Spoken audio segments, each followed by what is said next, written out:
दोस्तों, स्वर विज्ञान यानी कि सांसों का विज्ञान। दोस्तों, आपकी नाक के छिद्र से निकली हुई वायु आपके प्रत्येक कदम का भविष्य बता सकती है।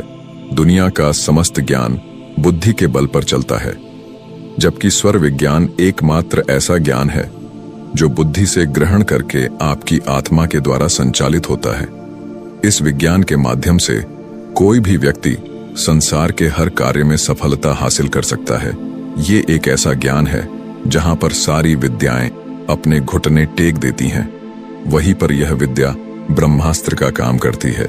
इसके बल पर आप बिजनेस में सफलता हासिल कर सकते हैं, शिक्षा में सफलता, राजनैतिक सफलता, यश, कीर्ति, नाम सब प्राप्त कर सकते हैं। दोस्तों, मानव शरीर में 72,000 नाड़ियां अंकुर की तरह फैली होती हैं, जिनमें से 24 नाड़ी प्रधान नाड़ी है, 10 नाड़ी अति प्रधान नाड़ी है और 3 नाड़ी अतिशय प्रधान नाड़ी है, जो ईडा, पिंगला और सुषुम्ना नाड़ी है। अब हम कैसे जानेंगे कि कौन सी ईडा नाड़ी है, कौन सी पिंगला और कौन सी सुषुम्ना नाड़ी है? दोस्तों, जब हमारी बाएं नाक के छिद्र से वायु निकल रही होती है तब हम इसे ईडा नाड़ी कहते हैं। इसका दूसरा नाम चंद्र नाड़ी या बाई नाड़ी कहते हैं। और जब दाएं नाक के छिद्र से वायु निकल रही होती है तो उसे सूर्य नाड़ी या पिंगला नाड़ी अथवा दाई नाड़ी कहते हैं। दोस्तों, जब दोनों नासिका छिद्रों से समान वेग निकल रहा होता है उसे कहते हैं सुषुम्ना नाड़ी। लेकिन यहाँ पर बहुत से लोग कंफ्यूजन होते हैं, नहीं समझ पाते कि कौन सी नाड़ी चल रही है। जिस नासिका छिद्र से 75% तक वायु का वेग निकलता हो उसे स्वर कहते हैं, या इसे ऐसे समझ सकते हैं जिससे अधिकांश वायु का वेग निकल रहा हो उसे ही नाड़ी कहते हैं या स्वर कहते हैं। दोस्तों, अब ध्यान से सुनिए और समझिए। जब आप सोकर उठे तब अपनी सांसों का परीक्षण करें। यदि शुक्ल पक्ष है तो प्रथम 3 तिथियों में चंद्र स्वर, फिर इसके बाद 3 तिथियों में सूर्य स्वर। इसी तरह से कृष्ण पक्ष के प्रथम 3 तिथियों में सूर्य स्वर, फिर चंद्र स्वर और फिर सूर्य स्वर आना चाहिए। यदि आपका तिथि के अनुसार स्वर आता है तो आप अपनी श्वास अंदर खींच लीजिए और इसे अंदर ही रोककर अपनी इच्छा को मन में सोचिए और जमीन पर वही पैर जिस तरफ का स्वर चल रहा है तेजी के साथ रख दीजिए। यदि आपका स्वर तिथि के अनुसार नहीं आता है तो कंफ्यूज होने की जरूरत नहीं है।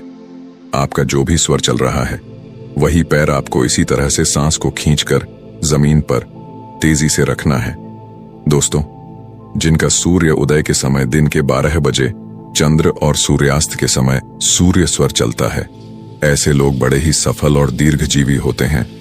हमारे ऋषि मुनियों ने बताया है कि दिन में चंद्र का समय ज्यादा होना चाहिए, ज्यादा समय तक चंद्र स्वर चलना चाहिए और रात्रि में सूर्य स्वर ज्यादा चलने से व्यक्ति स्वस्थ और सफल होता है। तो आइए पहले हम बात करते हैं चंद्र स्वर की। जब चंद्र स्वर चले तब हमें क्या क्या करना चाहिए?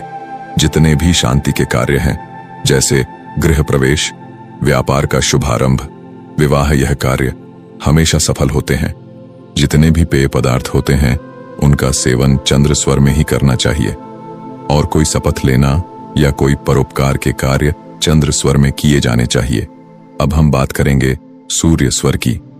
सूर्य स्वर माने सूरज के समान उग्र, और इसके चलते में हमारे शरीर में एक रसायन जो हमें ऊर्जा प्रदान करता है उत्पन्न होता है।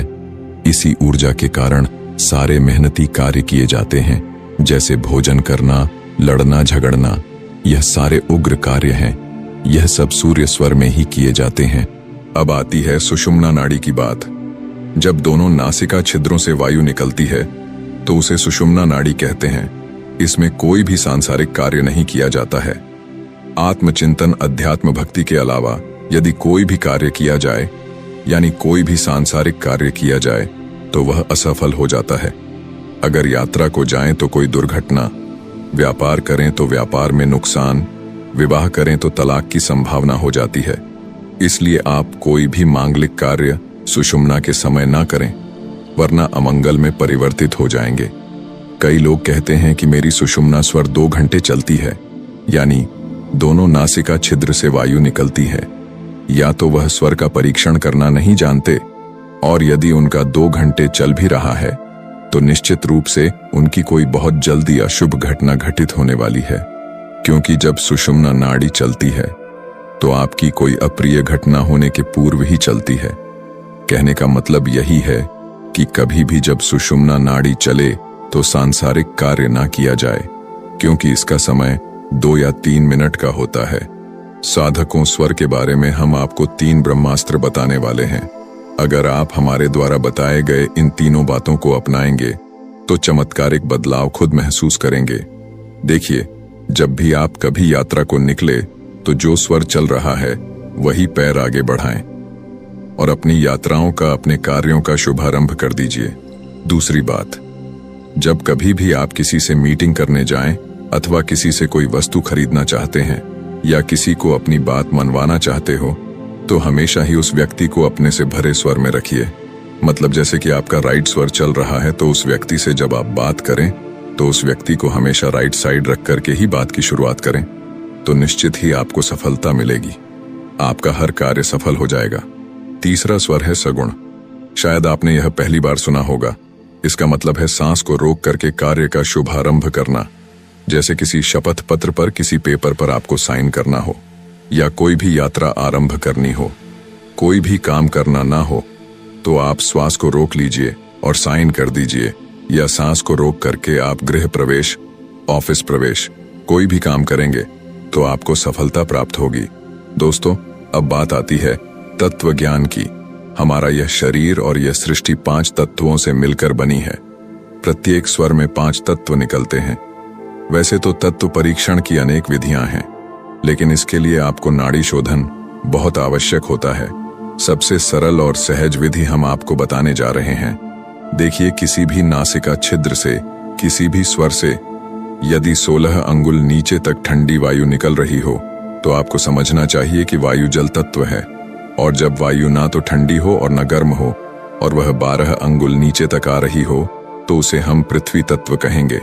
जब वायु 8 अंगुल नीचे तिरछी जा रही हो तो वह है वायु तत्व है। ऐसे ही जब बाई नासिका छिद्र से ऊपर की तरफ 4 अंगुल जा रही हो तब होता है अग्नि तत्व। और जब बाई नासिका छिद्र के अंदर ही अंदर वायु आ रही हो तो उसे कहते हैं आकाश तत्व। आइए अब बात करते हैं इन तत्वों के बारे में। पृथ्वी तत्व में कोई भी कार्य किया जाता है वह पृथ्वी के समान स्थिर हो जाता है। जैसे विवाह करेंगे तो वह अवश्य सफल होगा, व्यापार शुरू करेंगे तो व्यापार भी अच्छा होगा। जल में भी यही होता है, लेकिन जल तत्व में शीघ्रता होती है, व्यापार में शीघ्र लाभ होगा। और अब आता है अग्नि तत्व। अग्नि तत्व में चाहे व्यापार करो, विवाह करो या किसी को पैसा दो, सब खत्म हो जाएगा। और वायु तत्व में दिया गया पैसा आधा ही लौटता है, मतलब किया हुआ कार्य आधा ही हो पाता है और सिर्फ लोगों से आपको आश्वासन ही प्राप्त होता है। इसीलिए हमेशा ही आपको जो भी निर्णय लेना है वह सिर्फ और सिर्फ पृथ्वी तत्व में ही लेना है। अब आकाश तत्व। आकाश तत्व में सिर्फ आध्यात्मिक कार्य, भक्ति कुंडली जागरण, यही कार्य किए जा सकते हैं। यदि सांसारिक कार्य करेंगे तो सफल नहीं होंगे। तो दोस्तों, आज आपने जान लिया कि स्वर विज्ञान क्या है और इसके क्या क्या लाभ उठाए जा सकते हैं। जहां संसार की सारी विद्या हार जाती है वहां स्वर विज्ञान सफल होता है। स्वर विज्ञान के माध्यम से आप किसी के झूठ को पकड़ सकते हो, चोरी की गई वस्तु की दिशा तक बता सकते हो, आप सब कुछ जान सकते हो, हर समय की भविष्यवाणी आप कर सकते हो। इसीलिए स्वर विज्ञान में इतना ही नहीं, अपार गुण रहस्य भरा पड़ा है। बाकी वीडियो को लाइक और चैनल को सब्सक्राइब करना ना भूले। मैं मिलता हूं आपसे बहुत ही जल्द एक और नई वीडियो के साथ। धन्यवाद।